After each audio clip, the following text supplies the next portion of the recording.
पडताळणीनंतरच लाडकीला हप्ता.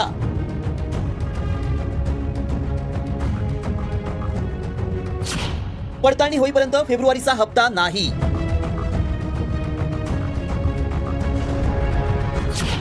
फेब्रुवारीत लाडकींची संख्या घटणार. लाडक्या बहिणींनो, फेब्रुवारीच्या 8व्या हप्त्याची वाट पाहताय? मग जरा थांबा, कारण तुमचा फेब्रुवारीचा हप्ता पडताळणीनंतरच मिळणार आहे. निकषानुसार अपात्र महिला किती याचा सध्या शोध घेतला जातोय. सध्या ज्या लाडक्या बहिणींकडे कार, शेती आणि इतर बाबी आहेत त्यांची पडताळणी सुरू आहे. अंगणवाडी सेविकांकडून माहिती तपासून घेतली जाते.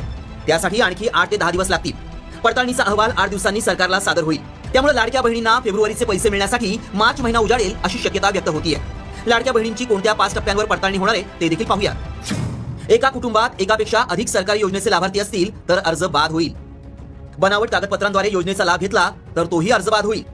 कुटुंबातील एकाला निवृत्ती वेतन असल्यास लाडक्या बहिणी योजनेचा लाभ मिळणार नाही.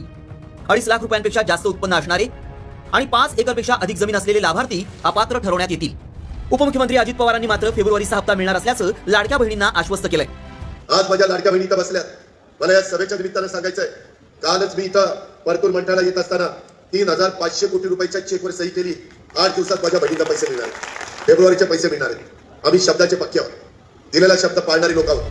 दुसरीकडे लाडक्या बहिणींच्या पडताळणीमुळे मुख्यमंत्री अन्नपूर्णा योजनेचाही लाभ थांबवण्यात आलाय. तर संजय गांधी निराधार योजना, नमो शक्ती योजना आणि स्वतःहून लाभ नाकारणाऱ्या लाडक्या बहिणींची संख्या 5,40,000 पोहोचली आहे. या सर्वांचा लाडकी बहीण योजनेचा लाभ थांबवण्यात आलाय. मात्र आतापर्यंत दिलेले पैसे परत घेतले जाणार नसल्याचं सरकारनं स्पष्ट केलंय. त्यामुळे सरकारी तिजोरीतल्या सुमारे 450 कोटी रुपयांचा चुराडा झालाय. योजनेच्या सुरुवातीलाच अर्जांची गांभीर्यानं पडताळणी आवश्यक होती, म्हणजे ही वेळ आली नसती. आता फेब्रुवारीत लाडकींची संख्या आणखी किती न घटणार याकडे सगळ्यांचं लक्ष लागलंय. ब्युरो रिपोर्ट, साम टीव्ही न्यूज.